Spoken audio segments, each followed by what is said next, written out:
Les pharmaciens tirent la sonnette d'alarme. L'Union des syndicats des pharmaciens d'officine appelle à la grève aujourd'hui. La profession, il est vrai, n'est pas à la fête. On annonce qu'en France, une pharmacie ferme tous les 2 jours, probablement plus dans certaines régions, notamment les plus rurales. Pharmaciens en danger, péril sur la santé. Les pharmaciens en grève, certaines officines ont du mal à résister face aux déserts médicaux et à la baisse du prix des médicaments.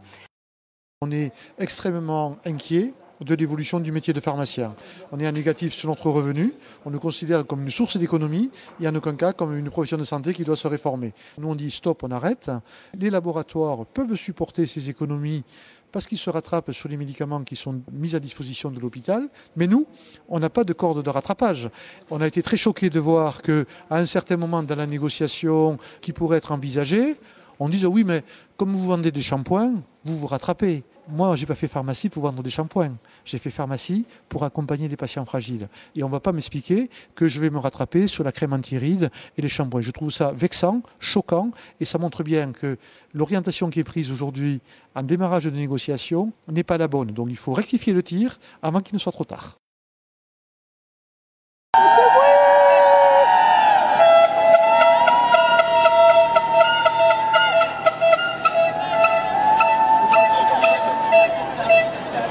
On a toujours cette image de nantis qu'on gagne bien notre vie parce qu'effectivement on brasse de l'argent.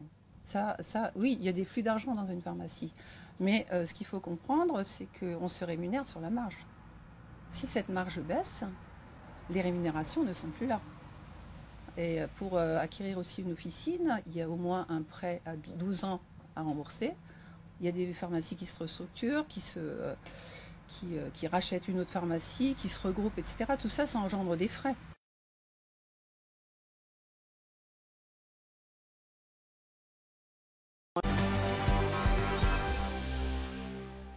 Mesdames et messieurs, bonsoir, c'est le 19-20, bienvenue dans cette édition régionale. À la une de l'actualité en Lorraine, les pharmacies en danger. Alors qu'ils renégocient actuellement leur convention avec la CNAM, les pharmaciens font la grève des gardes pour exprimer le ras-le-bol d'une profession de plus en plus menacée. Nous sommes très inquiets de ce qui se trame, à savoir qu'on a un système au niveau des transferts de pharmacie qui fonctionne et que ce qui est prévu par le gouvernement serait de déstabiliser ce système en modifiant le maillage des pharmacies par dérogation. C'est-à-dire que le directeur de l'ARS pourrait simplement, par dérogation, décider de mettre des pharmacies non plus dans des lieux de vie, mais dans des lieux de passage. Donc c'est ce qui nous inquiète beaucoup parce que nous privilégions les pharmacies là où il y a des personnes qui vivent, dans les lieux de vie, et surtout pas ou dans les aéroports ou à proximité des supermarchés. Les pharmacies implantés dans les centres commerciaux, ce qu'on appelle les zones de passage, seraient donc privilégiés au détriment des pharmacies des lieux de vie.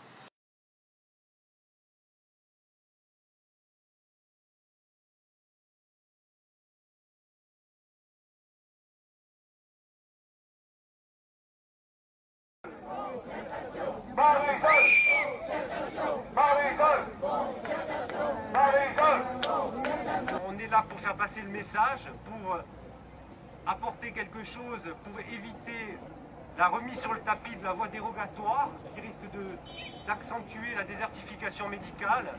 Nous avons reçu une lettre de cadrage, nous sommes en période de négociation conventionnelle et la lettre de cadrage de Madame Marisol Touraine, notre ministre de tutelle, qui est adressée à la CPAM et qui va nous engager sur 5 ans avec une nouvelle convention, nous inquiète. Je crois qu'il est important que toutes les professions de santé soient solidaires du mouvement des pharmaciens, parce que ce qui est en jeu aujourd'hui, ce n'est pas des problèmes de chiffre d'affaires ou de revenus ou de rémunération, c'est un problème d'accès aux soins. En danger, pharmaciens mobilisés, santé en danger.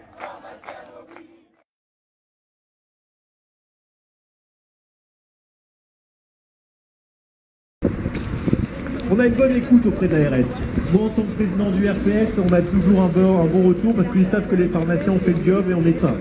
Donc là, maintenant, c'est pas l'écoute qui va suffire, il va falloir écouter et qu'ils transmettent directement au ministère nos revendications.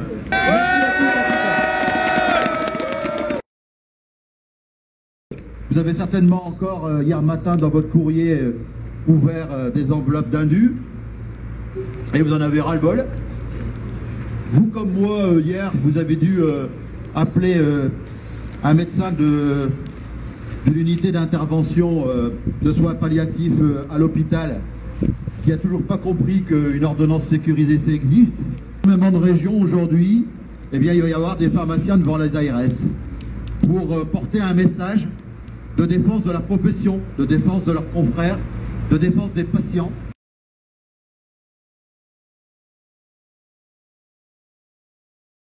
Et depuis 5 ans, il y a 11 pharmacies qui ont disparu en Sarthe. Et sur l'année dernière, déjà 4 fermetures sont à déplorer. Il faut savoir qu'en moyenne, pour une officine, 80% du chiffre d'affaires réalisé, et je parle de chiffre d'affaires, pas de bénéfice, de chiffre d'affaires réalisé, est réalisé sur la prescription médicale. Donc effectivement, quand il y a des zones de désertification médicale, il est évident que les officines, une fois sans prescripteur, ne peuvent plus survivre. Ce qu'on veut, c'est absolument de toute façon qu'il y ait une réforme du métier de pharmacien et que le métier de pharmacien et donc sa rémunération ne soit plus uniquement sur le prix, basé sur le prix du médicament. Parce que de toute manière, vous, votre rémunération, elle baisse parce que les prix baissent, c'est ça ? Tout à fait. Vous demandez quoi ? Qu'est-ce qui doit être valorisé dans votre métier, pour le coup ? Alors, tout simplement les choses que l'on fait au quotidien.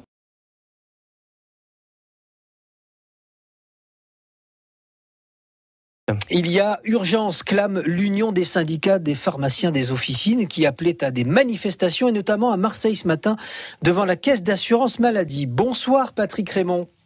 Bonsoir.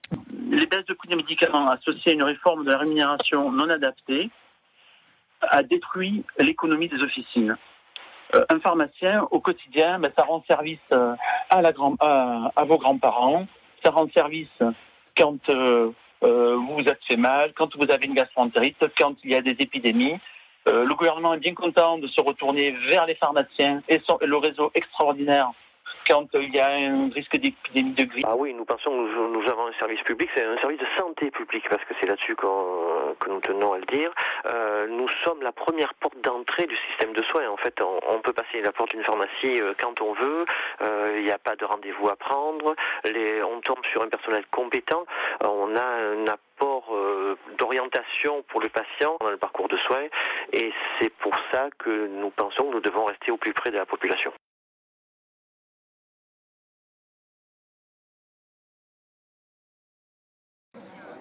Ce projet d'ordonnance risque de complètement désorganiser ce maillage. Le milieu rural risque de perdre des pharmacies au profit de zones plus attractives commercialement parlant et en tout cas plus pauvres au niveau de la santé publique. Donc c'est un vrai problème parce qu'aujourd'hui où il y a une désertification médicale, les pharmacies restent le seul poste avancé de santé publique dans certaines régions et demain il n'y en aura plus. Je pense que la question se posera dans l'Yonne, oui, comme dans les autres régions. On a des centres commerciaux, pour l'instant il n'y a pas de pharmacie ou des transferts ont déjà été demandés. Jusque-là ils ont été refusés. Demain, si la loi permet une dérogation, il y aura forcément une pharmacie qui transférera au centre commercial. Ce médicament a baissé de prix en 2 phases. Une première phase où il a baissé de 30% de prix public et une deuxième phase quelques mois après où il a baissé de 20%. Et donc votre marge baisse ? Automatiquement, puisque la marge est reliée en fonction du prix public du médicament, donc la marge évidemment baisse. Nous demandons une évolution à la fois de notre mission et une évolution de notre rémunération pour nous libérer des volumes et aller plus vers des services, du dépistage, de la prévention. Aujourd'hui, nous avons à faire face à plusieurs défis. Le vieillissement de la population, l'explosion des maladies chroniques, et je pense que le pharmacien a un réel rôle à jouer avec les autres professionnels de santé dans ce domaine. Et puis il y a aussi la concurrence des médicaments sur Internet, il y a des grosses chaînes comme Lafayette. Oui, aujourd'hui ça fait partie du paysage. C'est quelque chose, le low cost, qui correspond quand des gens souhaitent aller acheter un shampoing, pourquoi pas des croquettes pour animaux. Certains se sont mis sur ce créneau-là, mais aujourd'hui ce n'est pas le même métier que le pharmacien de quartier qui, lui, est dans un rôle de proximité, de prise en charge de la santé des patients de son quartier ou de son village. Bruno Julia, président régional de l'Union des pharmaciens d'officine. Merci. Bonne journée. Merci. Depuis plusieurs années, on tourne la pharmacie. On n'a plus beaucoup de ressources. Il faut savoir qu'il y a quand même une pharmacie qui ferme pratiquement tous les jours. La désertification médicale est là. Ça va être le cas de désert pharmaceutique si ça continue sur ce rythme-là. On a une population qui a un accès aux soins qui va être de plus en plus réduit, de plus en plus de mauvaise qualité. On va nous diminuer nos marges à nouveau pour augmenter celles des hôpitaux.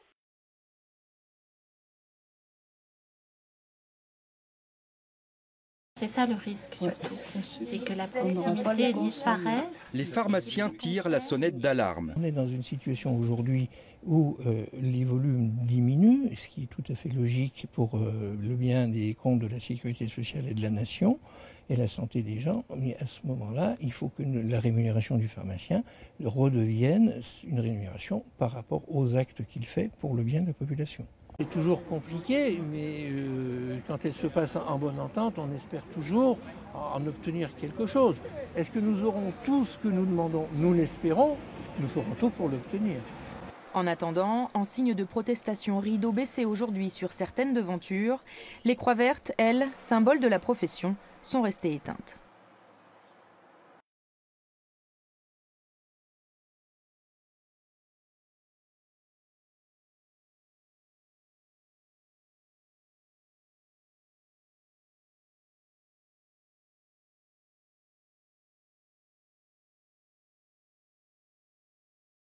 Les pharmacies portent closes ce matin en raison d'une grève massive. Plusieurs centaines de pharmaciens venus de toute la Loire se sont rassemblés devant la CPAM de Saint-Étienne avant de se diriger vers la préfecture pour clamer leur ras-le-bol. Dans la Loire, 28 pharmacies ont en 10 ans dû baisser définitivement le rideau et depuis 3-4 ans, les prix des médicaments ne cessent de baisser. Un produit comme celui-là, l'oméprazole, qui est un produit très courant, par exemple, a vu son prix passer de 16,80 € à 7,65 € en l'espace de 5 ans. Laurent s'interroge sur la baisse constante du prix du médicament fixé par l'État. Comme ses confrères, 80% de sa rémunération vient de la vente des médicaments remboursés. C'est la base du métier. Ces baisses de prix font que l'industrie pharmaceutique préfère vendre ses produits sur les marchés où ils sont mieux payés, en Allemagne, en Italie, en Angleterre, plutôt qu'en France, où le médicament est complètement dévalorisé. Et par exemple, vous voyez, sur une journée, moi j'ai 2 pages de produits manquants, rien que sur une commande. Tous les jours, ces produits, et ça ne concerne que ma pharmacie. D'ordinaire, les négociations conventionnelles ont lieu tous les 3 ans. Cette fois, l'accord qui devrait être conclu fin avril régira les 5 prochaines années. Pharmaciens en danger, péril sur la santé. On a souhaité aujourd'hui mettre en place un mouvement d'action national pour alerter sur les difficultés économiques. Donc certes, on subit la désertification médicale, moins de prescripteurs, mais aussi les contraintes très fortes qui sont mises sur le prix du médicament, sur la diminution du nombre de prescriptions, qui peut être certes une bonne chose, mais qui nous pénalise fortement.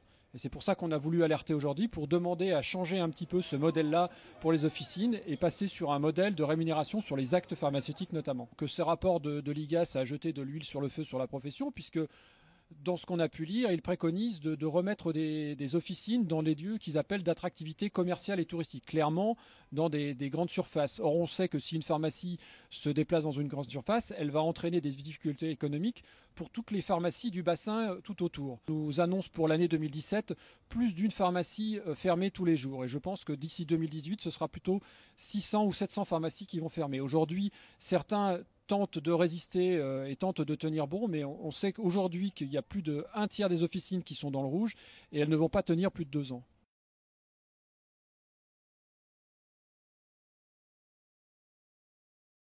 Pharmacie, vache à lait, ça suffit. Pharmacie, vache à lait, ça suffit. Pharmacie, en danger. Pharmacie, en danger. Pharmacie, en danger. Pharmacie, en danger. Pharmaciens, en colère. Pharmaciens, en colère. Pharmaciens, en colère. Les pharmacies sont disposées sur l'ensemble du territoire. Une dérégulation impliquerait que les petites pharmacies partent des campagnes pour aller dans les grandes villes, pour monter des énormes complexes, loin de la pharmacie traditionnelle, avec toute la charte qualité qu'on attend de nous.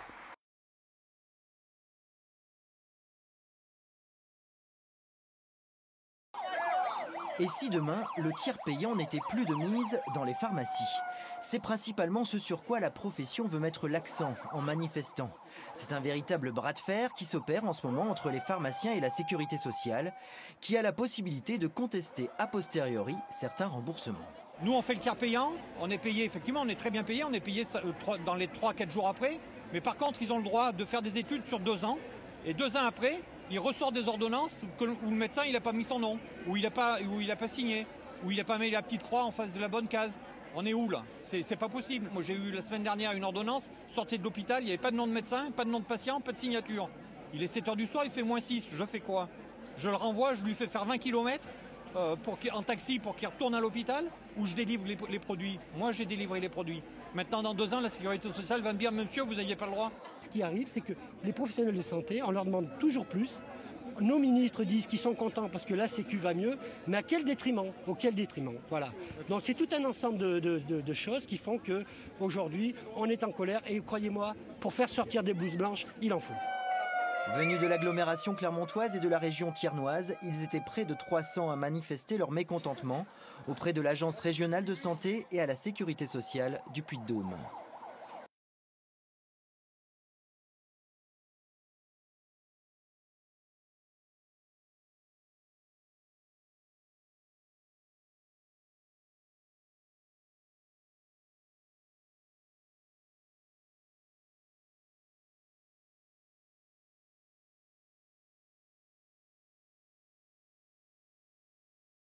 Dans les villes, il y a beaucoup de pharmacies. Le vrai risque, c'est quand c'est la dernière pharmacie du village. Pour les patients, c'est un drame. On ne va pas leur demander de faire 20-30 km pour accéder à leurs médicaments. À l'avenir, les pharmaciens craignent une désertification des officines dans de nombreux départements ruraux. Parmi les solutions envisagées, les services pharmaceutiques, comme la préparation des médicaments ou leur livraison aux patients. Des actes pratiqués contre rémunération. Ce pharmacien est inquiet. Il a perdu 7% de son chiffre d'affaires l'an dernier.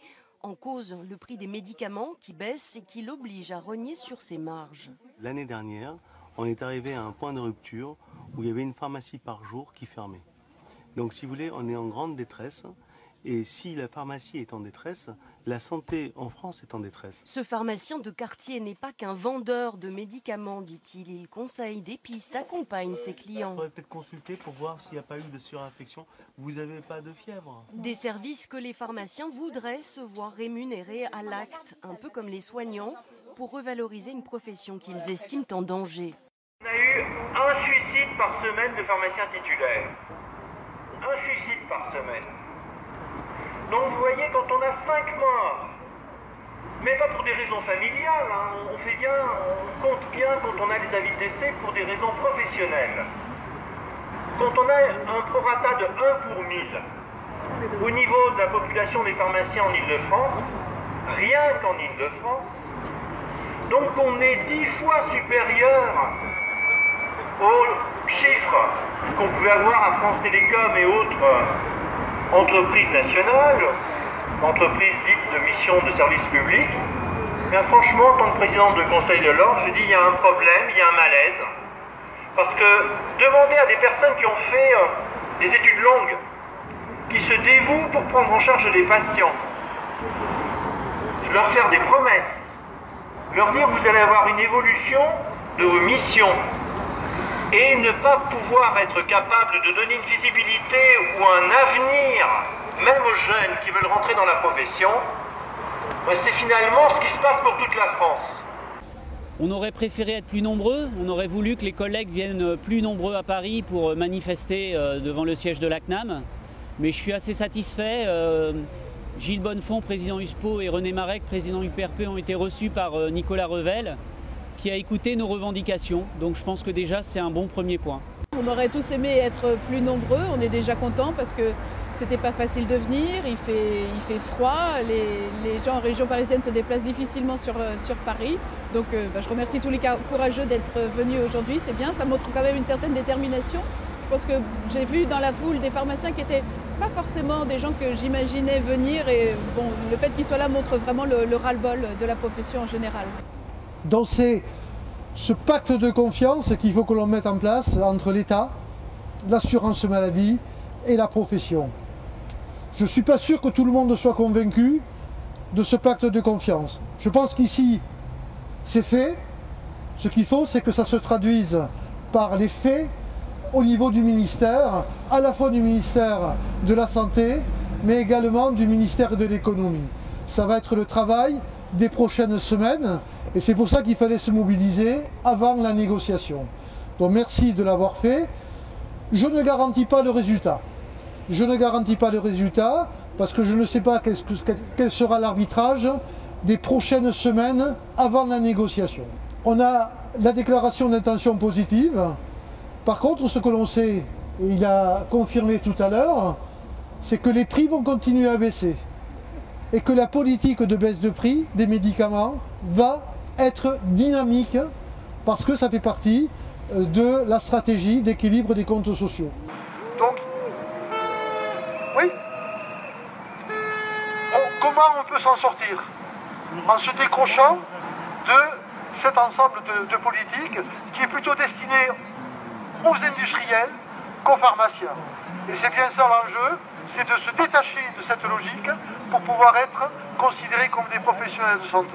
Je veux qu'on mette cette profession de santé à égalité avec les autres professionnels, comme on traite les médecins, comme on traite les infirmiers, comme on traite l'hôpital.